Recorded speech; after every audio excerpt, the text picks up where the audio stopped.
ঘোড়ার ডিম ও সাহসী বাঘের ভয়ানক রাত।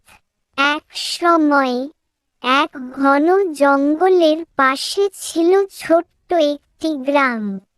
সেই গ্রামে বাস করত এক বোকাশোকা কিন্তু নিরীহ মানুষ। তার বড় স্বপ্ন ছিল জীবনে একটা ঘোড়া কেনার, যাতে করে সে সওয়ারি করে ঘুরে বেড়াতে পারে। কিন্তু টানাটানির সংসারে সেই স্বপ্ন ছিল বহুদিনের অপূর্ণ স্বাদ। একদিন সে হাটে গেল। বাজারে গিয়ে দেখল বিশাল বিশাল তরমুজ বিক্রি হচ্ছে। বিস্মিত হয়ে সে দোকানদারকে জিজ্ঞেস করল, এত বড় জিনিসটা কি রে ভাই? দোকানদার মজা করে বলল, এ তো ঘোড়ার ডিম। এটা ফাটলেই ছোট্ট ঘোড়া বের হবে। বোকা লোক তো মহা খুশি, এমন সস্তায় ঘোড়া। সে এক বিশাল তরমুজ কিনে নিল, মানে তার ভাষায় ঘোড়ার ডিম। ঘোড়ার ডিম কাঁধে তুলে নিয়ে বাড়ির পথে রওনা দিল সে। সন্ধ্যা গড়িয়ে রাত হয়ে গেল। জঙ্গলের মধ্যে পথের পাশে সে একটু বিশ্রাম নিতে ডিমটা মাটিতে রেখে বসল। ক্লান্তিতে সে অচিরেই ঘুমিয়ে পড়ল। ঠিক তখনই বনের সাহসী ও শক্তিশালী বাঘ সেখানে এসে হাজির। বাঘ দেখল মাটিতে বিশাল গোল কিছু একটা।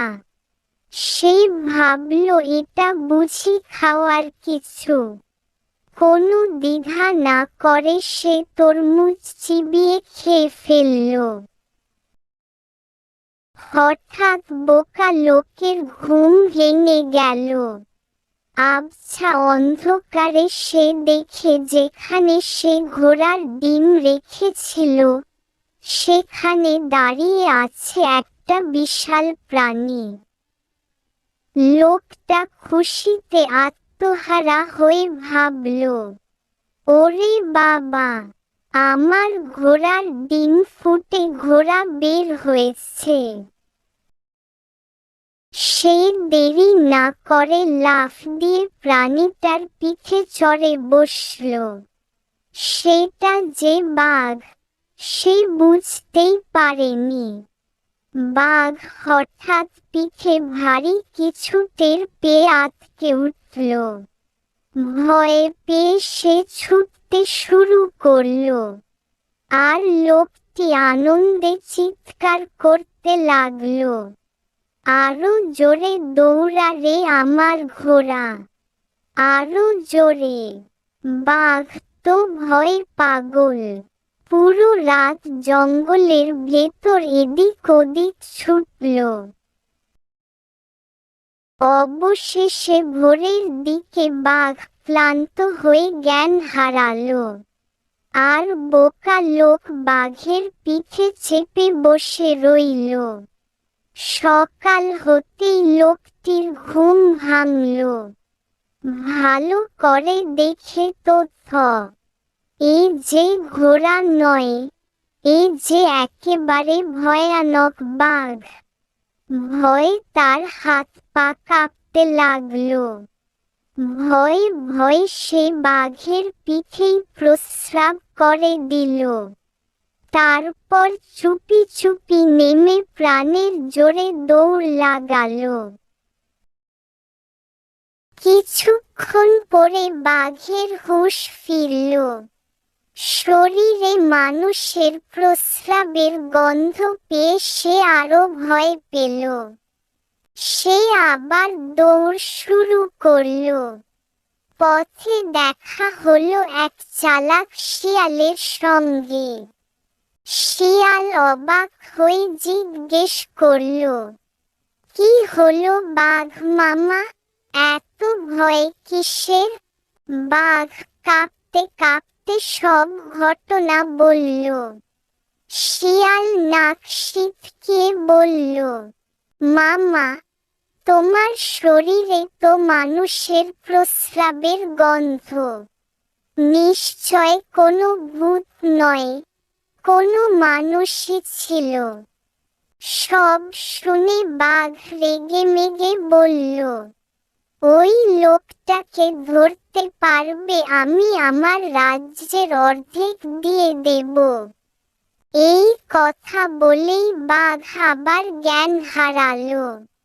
শিয়াল হা হা করে হেসে বলল, এত বড় মজা আবার কবে হবে কে জানে। বন্ধুরা, এই বোকা লোকটিকে খুঁজে বের করতে তোমাদের সাহায্য চাই। শিয়াল বলল, বাঘ মামা, এসব কথা বনের কেউ যদি শুনে তাহলে কি হবে? বাঘ বলল, মনে হয় আত্মহত্যা করব।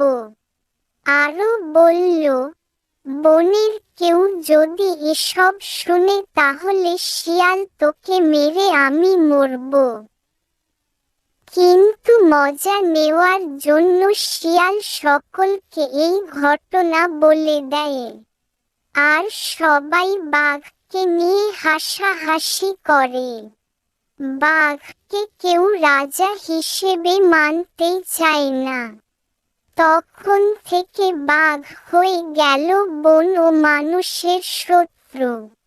আরো মজার মজার নতুন ভিডিও পেতে লাইক, কমেন্ট আর সাবস্ক্রাইব করতে ভুলবে না। শেষ।